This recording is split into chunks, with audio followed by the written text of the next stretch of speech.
Friends, भूगोल के ऊपर ये एक बहुत इम्पोर्टेंट वीडियो होने जा रहा है जिसमें हम लोग इंडियन ज्योग्राफी में इन सब को एक ही वीडियो में कवर करने जा रहे हैं। भारत की भौगोलिक स्थिति, पर्वत श्रेणी, तट, नदी बांध, झील, बहुउद्देशीय परियोजना, भारत की जलवायु, अभ्यारण्य उद्यान, परिवहन व्यवस्था, जनजातीय प्राकृतिक वनस्पति, केंद्र शासित प्रदेश, दर्रे और पठार, कृषि, मिट्टी, कुछ महत्वपूर्ण प्रश्न। तो ये हमारे सिलेबस में है, जिसमें आज की इस वीडियो में हम लोग कवर करने जा रहे हैं भारत के भौगोलिक स्थिति को।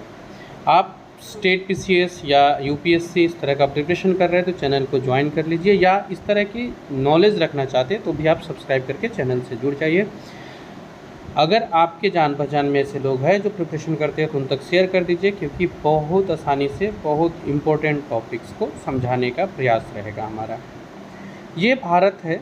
आप अक्षांश रेखा पे अगर आप देखते हैं ग्लोब पे तो इन पूरे चीज़ों को हम लोग समझेंगे।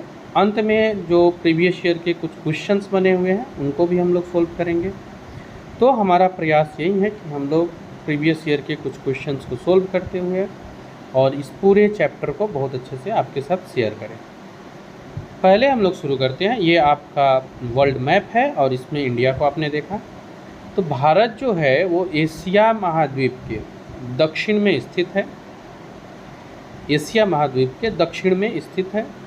इसका क्षेत्रफल 32,87,263 वर्ग किलोमीटर है, जिसमें उत्तर से दक्षिण 3214 और पूरब से पश्चिम 2933 किलोमीटर चौड़ा है।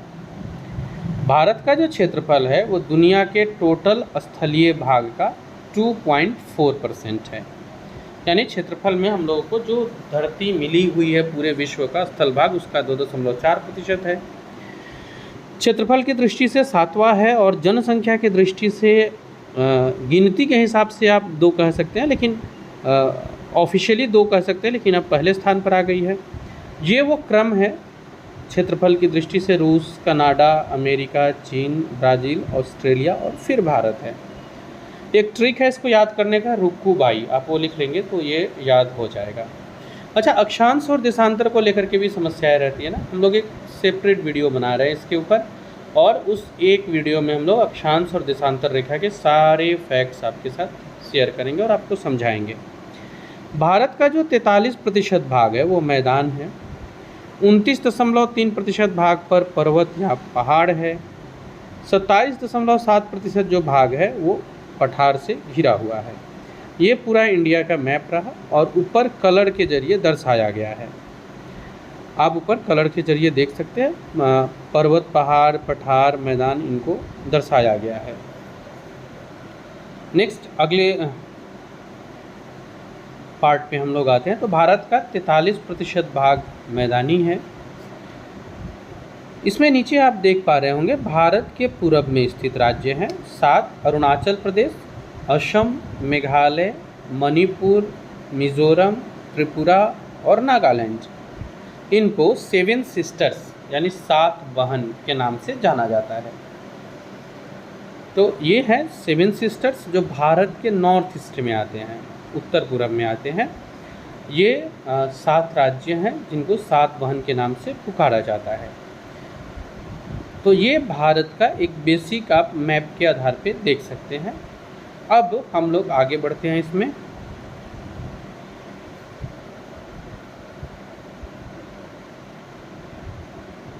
क्षेत्रफल की दृष्टि से भारत का विश्व के देशों में कौन सा स्थान है?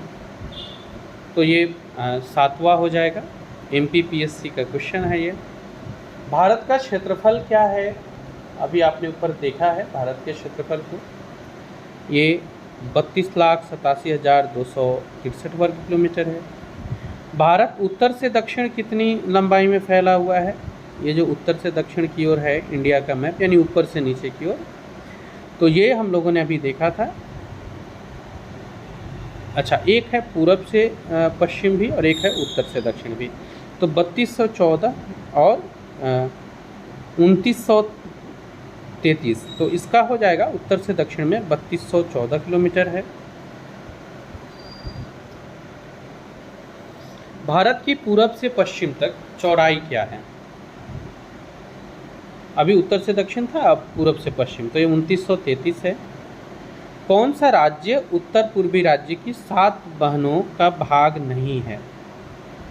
तो पश्चिम बंगाल इसका भाग नहीं है।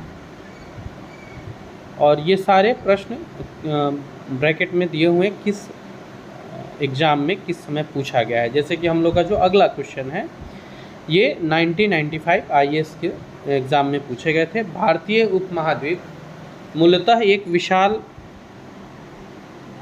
भूखंड का भाग था, इसे क्या कहा जाता था? तो ये गोंडवाना लैंड कहलाता था। ये IAS 1995 के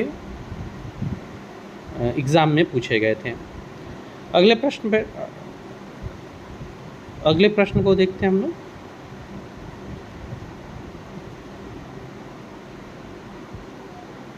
भारत किस गोलार्ध में स्थित है? तो ये पूरा वर्ल्ड हुआ, बीच में विषुवत रेखा है, ऊपर वाला उत्तरी गोलार्ध है और नीचे वाला दक्षिणी गोलार्ध है। तो भारत उत्तरी गोलार्ध में आता है। और उत्तरी गोलार्ध में अगर आप देखेंगे तो भारत की जो स्थिति है उत्तरी गोलार्ध में पूरब की ओर है, यानी कि उत्तर पूर्वी हम लोग बोल सकते हैं इसे। भारत के लिए समुद्र मार्ग की खोज का श्रेय किसे जाता है? तो ये पुर्तगालियों को जाता है। भारत का क्षेत्रफल विश्व की कुल भौगोलिक क्षेत्रफल का कितना है? तो ये 2.4% है। तो ये 2.4% है भारत का क्षेत्रफल विश्व के कुल भौगोलिक क्षेत्रफल का। नेक्स्ट क्वेश्चन पे आते हैं। संपूर्ण भारत के कितने प्रतिशत भूभाग पर पर्वत और पहाड़ियों का विस्तार पाया जाता है? ये हालांकि अभी चेंज होगा रिसेंटली, ये आप अपने एग्ज़ाम के समय देख लीजिएगा। जनरली में अप्रॉक्स में ये लोग जो है हम लोग उस पर चर्चा कर लेते हैं। मैं ये कहूँगा कि इस क्वेश्चन को हम लोग स्किप ही करते हैं, इसको आप अपने एग्ज़ाम के समय देख लीजिएगा। संपूर्ण भारत के कितने प्रतिशत भूभाग पर पठार का विस्तार है? तो ये 27.7% है। कितने प्रतिशत भूभाग पर मैदान का विस्तार पाया जाता है? तो 43% है। 43% है। भारत की मुख्य भूमि की दक्षिणी सीमा क्या है?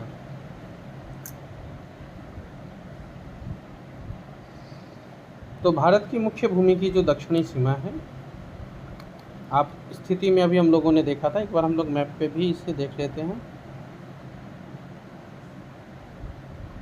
एक ग्लोब अगर आपके पास हो तो आप उस ग्लोब के सहारे इसको और अच्छे से समझ सकते हैं।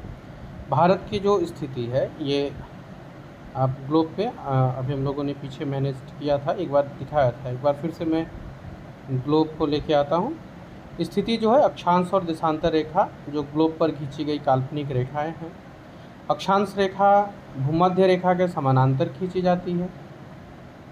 देशांतर रेखा उत्तरी ध्रुव और दक्षिणी ध्रुव को मिलाने वाली रेखा होती है। दोनों काल्पनिक रेखा है। ये वो पिक्चर है और डिटेल्स में मैं इसकी वीडियो आपको बहुत जल्द अवेलेबल कराऊंगा।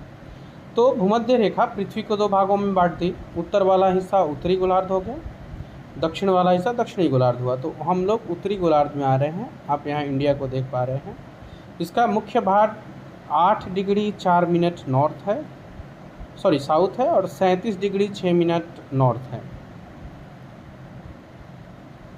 और यहाँ ये 68 डिग्री 7 से 97 डिग्री 25 मिनट्स पे है, पूर्वी देशांतर के बीच फैला हुआ है। तो ये उत्तरी अक्षांश में है और देशांतर हमारा पूर्वी है। 8 डिग्री 4 मिनट उत्तरी अक्षांश से 37 डिग्री 6 मिनट उत्तरी अक्षांश तक है और 68 डिग्री 7 मिनट पूर्वी देशांतर से 97 डिग्री 25 मिनट पूर्वी देशांतर तक फैला हुआ है। तो यहाँ दुनिया में जो GMT का आधार है उसी के आधार पर समय का आकलन किया जाता है। GMT का मतलब पृथ्वी का अपने अक्ष पर घूमने के लिए लिया जाने वाला समय है, ग्रीनविच टाइम जिसको बोलते हैं। ये इसकी स्थिति दिखाई जा रही है। अच्छा, है किस देशांतर रेखा पे ये? तो 0 डिग्री वाले देशांतर रेखा, मतलब है ये देशांतर रेखा पे मिडिल वाला 0 डिग्री वाला आपको दिख रहा है। पृथ्वी को 1 डिग्री देशांतर पूरा करने में टोटल 4 मिनट का समय लगता है। तो 360 डिग्री को पूरा करना है मीन्स 1440 मिनट। 1440 मिनट को आप 60 से डिवाइड करेंगे तो 24 घंटा होगा, यानी कि पृथ्वी का जो पूरा एक वो है, वो चक्कर लगने में 24 घंटा जो दिन और रात का निर्माण होता है, हम लोग जानते हैं। यहाँ अब जब हम लोग भारत के मैप को देखते हैं तो भारत के मैप की जो स्थिति है,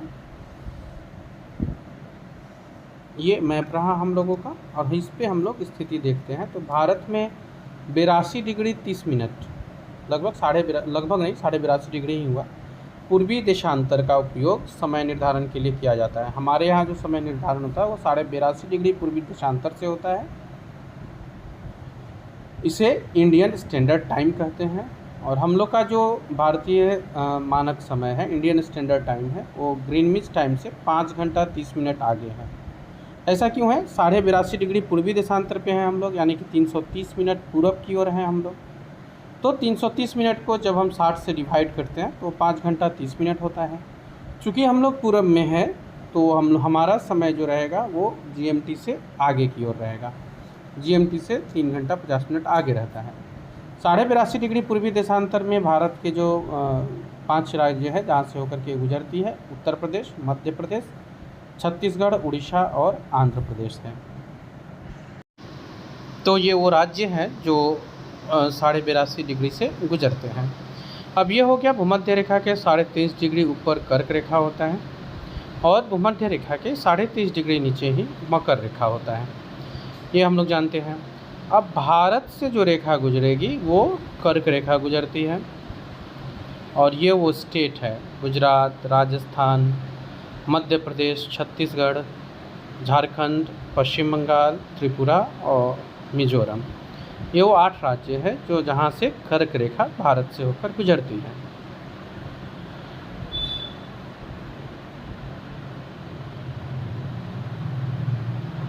अब हम लोग आगे बढ़ते हैं। ये आपको एक शॉर्ट में समझाने का प्रयास था, भारत के जो भौगोलिक स्थितियाँ हैं उसको बताने का एक प्रयास था। इसे मित्र पर गमछा झाड़ो ऐसे एक ट्रिक से भी याद किया जाता है। ये 8 राज्य और कई बार पूछता भी है। अब एक क्वेश्चन मैं आपसे करता हूँ, अगर आप जानते हैं तो इसे कमेंट बॉक्स में बताइएगा। भारत की कौन सी नदी है जो 2 बार कर्क रेखा क्रॉस करती है? भारतीय नदी को बताना है जो क्रॉस करती है कर्क रेखा को। तो ये जो 8 राज्य हैं डेफिनेटली यहीं से ही गुजर रही होगी वो नदी जो इसको क्रॉस करेगी और 2 बार क्रॉस करेगी। तो आप उसका उत्तर बताइएगा मुझे। आगे बढ़ते हैं हम लोग, अभी नेक्स्ट स्लाइड्स पे आते हैं और कुछ क्वेश्चंस को देख लेते हैं जो प्रीवियस एग्ज़ाम्स में किए गए हैं। तो और कुछ क्वेश्चंस को हम लोग देखते हैं। भारत की मुख्य भूमि की दक्षिणी सीमा क्या है? यह प्रश्न था जिसे हम लोग समझने के लिए आए थे। ये भारत का मुख्य भूमि हो रहा है और नीचे का जो क्षेत्र है, ऊपर वाला उत्तरी है, नीचे वाला दक्षिणी सीमा है। ये है दक्षिणी सीमा, ठीक है। तो ऊपर वाला जो है वो 37 डिग्री है, जबकि नीचे वाला 8 डिग्री 4 मिनट उत्तरी अक्षांश पे है। निम्नलिखित में से कौन सा सही नहीं है? झारखंड PCS का क्वेश्चन है ये। भारत का कुल क्षेत्रफल 3.828 मिलियन वर्ग किलोमीटर है, सही है ये। भारत का अक्षांशीय विस्तार 8 डिग्री 4 मिनट उत्तरी से 37 डिग्री 6 मिनट उत्तर तक है, ये भी सही है। भारत का देशांतरीय विस्तार 68 डिग्री 7 मिनट पूरब से 97 डिग्री 25 मिनट पूरब है, ये भी सही है। यहाँ जो राज्यों की संख्या है ये गलत है, स्पेशली अगर आप 2016 का क्वेश्चन है उस परिप्रेक्ष्य में देखेंगे तो ये गलत हो जा रहा है, तो डी इसका उत्तर हो जाएगा। अगला प्रश्न है, सिक्किम से गुजरने वाले अक्षांश निम्नलिखित में से किस एक राज्य से होकर गुजरेगा? मीन सिक्किम के पैरेलल अक्षांश पे देखना पड़ेगा कौन सा राज्य है। तो ये वो अक्षांश है भारत का, जैसे राजस्थान शुरू होता है, फिर मध्य प्रदेश है, यहाँ सिक्किम आकर के मिलता है अक्षांश रेखा पर। तो राजस्थान इस ऑप्शन में सही उत्तर हो जाएगा। IAS का प्रश्न है 2010 का, यानी UPSC का क्वेश्चन है ये 2010 का। अगला प्रश्न UP PCS से है, कर्क रेखा निम्नलिखित में से किन राज्यों से होकर गुजरती है? तो ये आपको कर्क रेखा जो है वो गुजरात, छत्तीसगढ़, झारखंड 1, 2, 4 है। अब इसमें हमको देखना है, ये ऑप्शन है 1, 2, 4, तो ये सही उत्तर हो जाएगा। कर्क रेखा कहाँ से गुजरती है? तो ये सभी से गुजरती है, मध्य प्रदेश, त्रिपुरा और मिजोरम, इन सभी जगहों से गुजरती है, तो ये सही उत्तर हो जाएगा। MP PCS का प्रश्न है ये। अगला प्रश्न है उत्तराखंड पीसीएस का 2010 का है। कितने भारतीय प्रदेशों से होकर कर्क रेखा गुजरती है? तो अभी हम लोगों ने देखा है 8 प्रदेश हैं जहाँ से होकर कर्क रेखा गुजरती है। भारत का वह राज्य जिससे होकर कर्क रेखा गुजरती है, जम्मू कश्मीर नहीं होगा, हिमाचल प्रदेश नहीं होगा, बिहार भी नहीं है, झारखंड इसका सही उत्तर है। कौन सा महत्वपूर्ण अक्षांश भारत को लगभग 2 बराबर भागों में बांटता है? तो भारत को 23 डिग्री 30 मिनट वाला जो उत्तर का अक्षांश है वो 2 बराबर भागों में बांटता है। कौन सा राज्य कर्क रेखा के उत्तर में स्थित है, यानी कर्क रेखा जहाँ से गुजर रही है उसके ऊपर? तो कर्क रेखा गुजर रही है उसके ऊपर में आपको मणिपुर है, क्योंकि झारखंड, मिजोरम और त्रिपुरा से तो कर्क रेखा ही गुजरती है। तो इसका सही उत्तर बी हो जाएगा, मणिपुर। अगले प्रश्न पे आते हैं। जब भारतीय मानक समय पर अर्धरात्रि है, मीन्स 12 बज रहा है, एक स्थान पर सुबह का 6 बजा है, मीन्स 6 घंटा का अंतर है, तो उस स्थान की देशांतर क्या होगा? तो 6 घंटा का अंतर है, यानी 1 डिग्री में 4 मिनट का अंतर पड़ता है, और 6 घंटे मतलब 360 मिनट हो रहा है ना। अभी आप इसके बीच जो 6 घंटा का 82.5 डिग्री पे तो भारत है, 6 घंटा का इधर की ओर असर आपको 360 मिनट मीन्स 90 डिग्री का आपको इधर की ओर अंतर दिख रहा है। तो 82 डिग्री में आप जब 90 डिग्री को जोड़ देंगे, है ना, तो ये आएगा 172 डिग्री 30 मिनट पूरा भी आपका सही उत्तर होगा। इसको ऐड करके हम लोग उत्तर निकाल सकते हैं, 172 डिग्री 30 मिनट पूरब, ये आपका उत्तर हो जाएगा।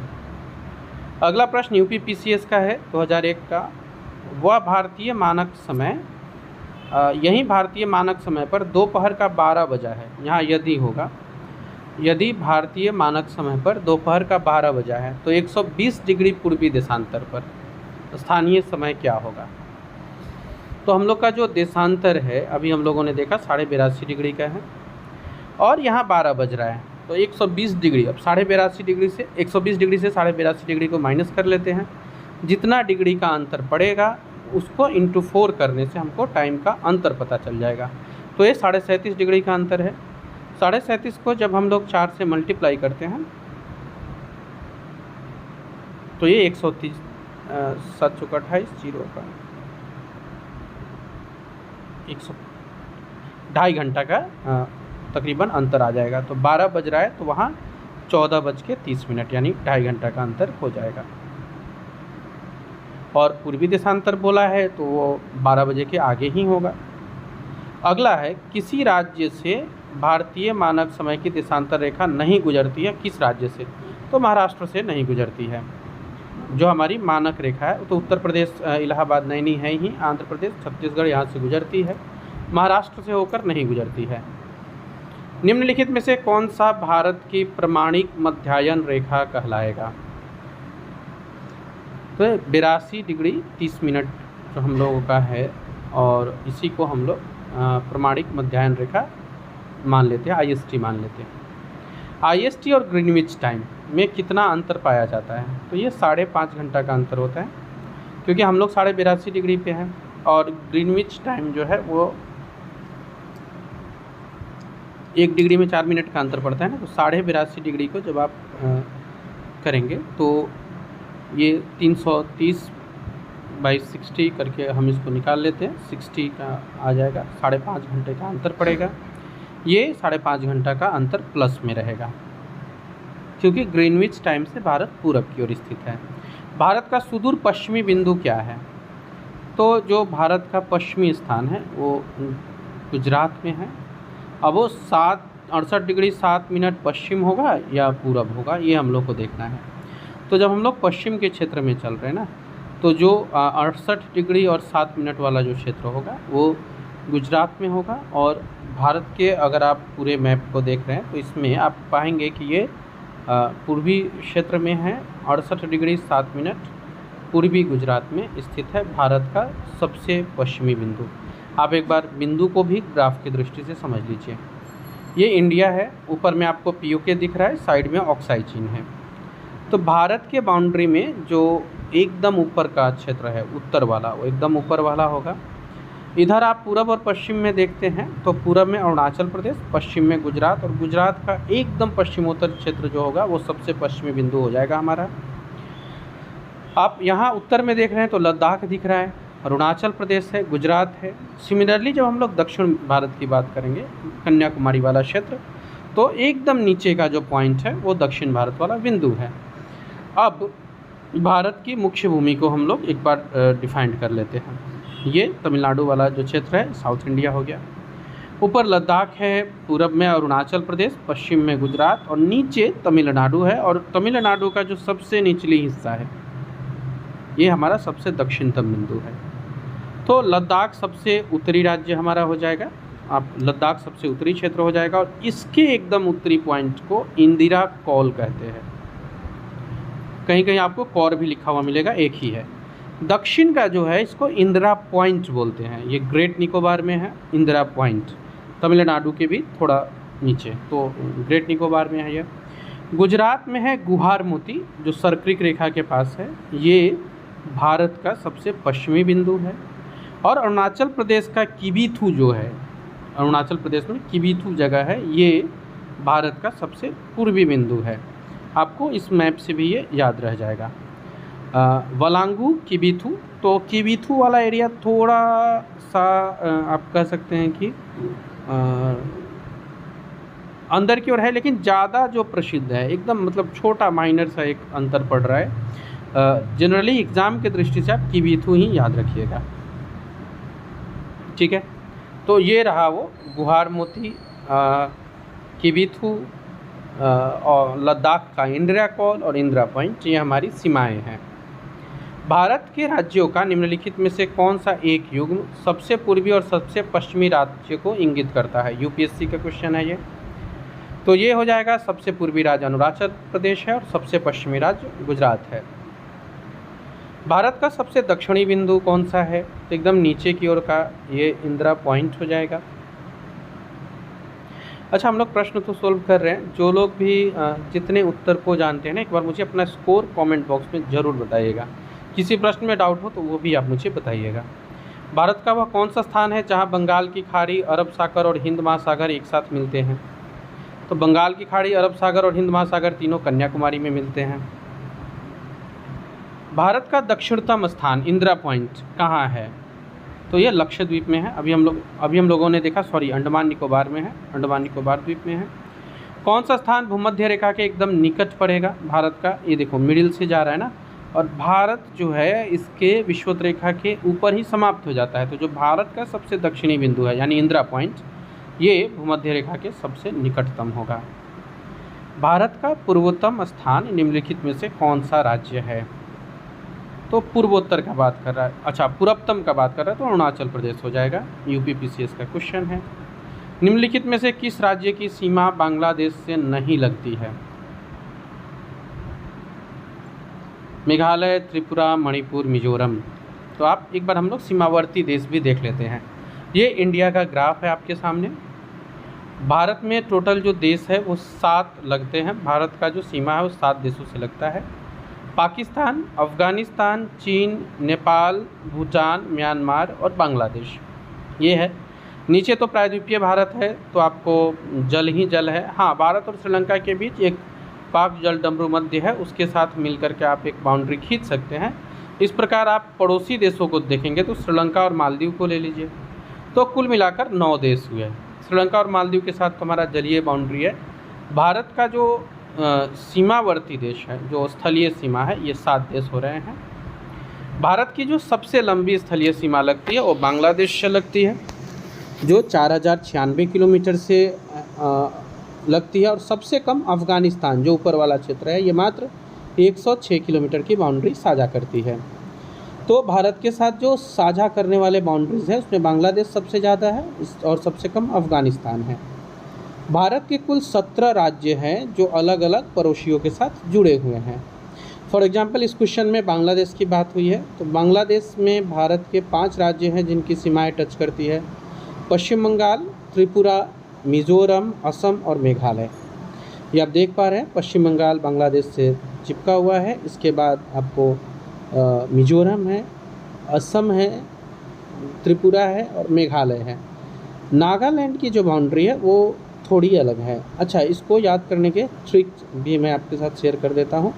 बहुत प्रसिद्ध ट्रिक है, ये है बंगाल टाइगर मणि वाले नाग से दूर रहता है। तो पश्चिम बंगाल हो गया, बंगाल टाइगर मीन्स बांग्लादेश का जो बाउंड्री है मणि वाले नाग से दूर रहता है, यानी मणिपुर और नागालैंड से नहीं अटैच्ड होता है। बाकी जो इस एरिया में जो क्षेत्र आपको दिख रहे हैं ये सब कनेक्ट होते हैं। तो यानी आप कंफ्यूज होंगे नागालैंड में और मणिपुर में, तो ये नहीं होता है।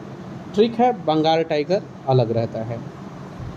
भूटान में देखा जाए सिक्किम है, अरुणाचल प्रदेश, असम है।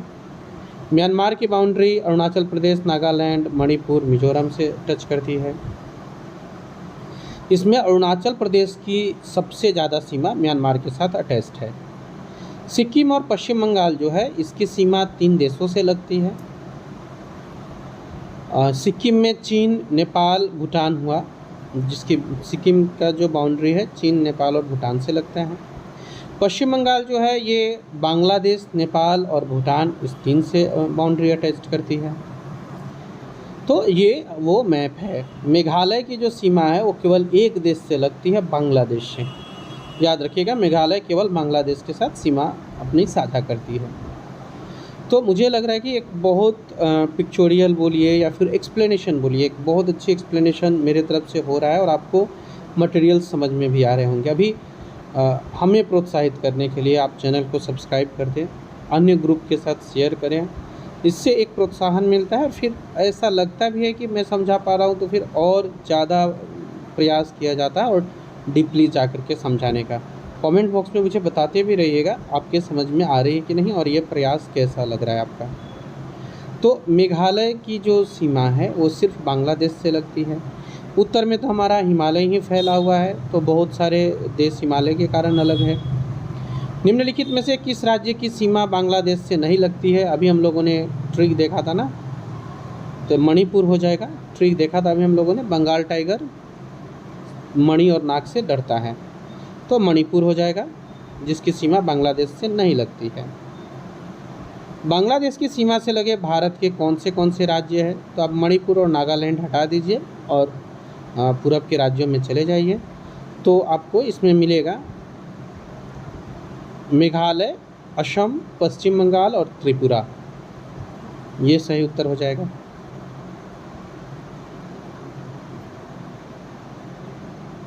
अगला प्रश्न है, किस भारतीय राज्य की सीमाएं भूटान राष्ट्र के साथ नहीं मिलती है?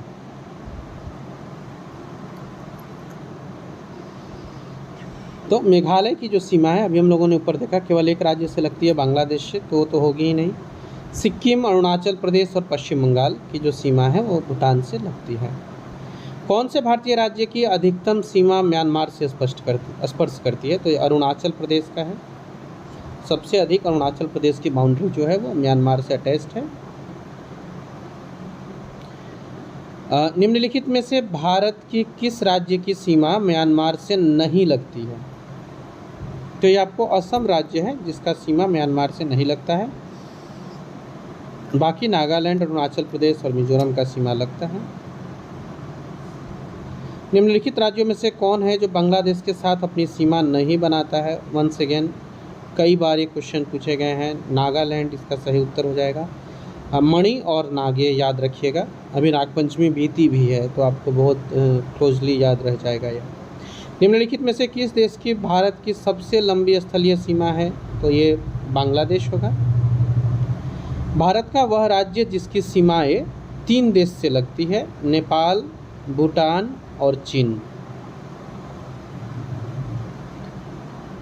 तो पश्चिम बंगाल तो होगा नहीं।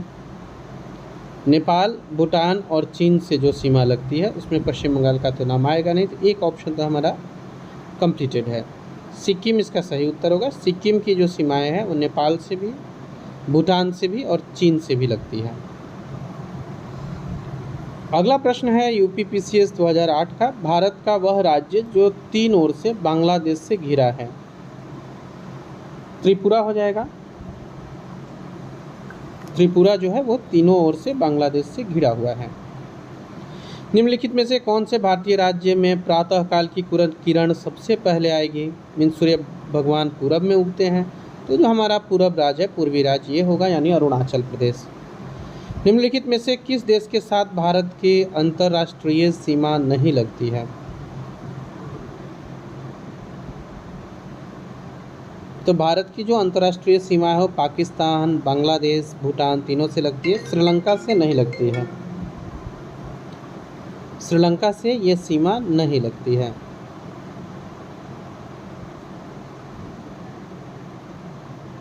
श्रीलंका सही उत्तर हो जाएगा। कर्क रेखा निम्नलिखित में से किन राज्यों से होकर गुजरती है? गुजरात, झारखंड, असम और मिजोरम। मित्र पर गमछा झाड़ो, यूपीपीसीएस का है ये। इसमें आप मित्र पर गमछा झाड़ो से असम नहीं आ रहा है, यानी 1, 2 और 4 होगा। सी आपका सही उत्तर हो जाएगा। तो ये हम लोगों ने 45 क्वेश्चन आपके साथ साझा किए। अगला प्रश्न 46वां, भारत का सबसे अंतिम उत्तरी राज्य या केंद्र शासित प्रदेश कौन सा है? अभी हम लोग मैप में देखे थे, इसका उत्तर लद्दाख हो जाएगा। फ्रेंड्स, एक पूरा प्रयास था मैप के जरिए आपको एक्सप्लेन करने का और बताने का कि इन सब चीज़ों को आप काफ़ी आसानी से समझ भी जाएं और इनसे प्रायः प्रश्न बनते हैं तो वो प्रश्न को आप हल कर पाएँ। मुझे उम्मीद है कि ये आप बहुत अच्छी तरह से समझ गए होंगे, क्योंकि ऐसे आसान शब्दों में एक्सप्लेनेशन और पिक्चोरियल ग्राफ हमारे पास था कि मुझे नहीं लगता है कि इसके बाद भी कोई दिक्कतें रह जाएगी। फिर भी अगर कोई दिक्कत रहता है तो आप स्क्रीन पर दिए गए नंबर से कांटेक्ट कर सकते हैं। डिस्क्रिप्शन में मेरा पूरा डिटेल्स दिया गया है। आज इस वीडियो में इतना ही। मिलेंगे हम लोग अपने अगले वीडियो में। आप चैनल को शेयर कर दीजिएगा, वीडियो अच्छा लगा हो तो लाइक कर दीजिए और सब्सक्राइब कर दीजिए। अभी इस वीडियो में इतना ही। मिलते हैं अगले इम्पोर्टेंट वीडियो के साथ।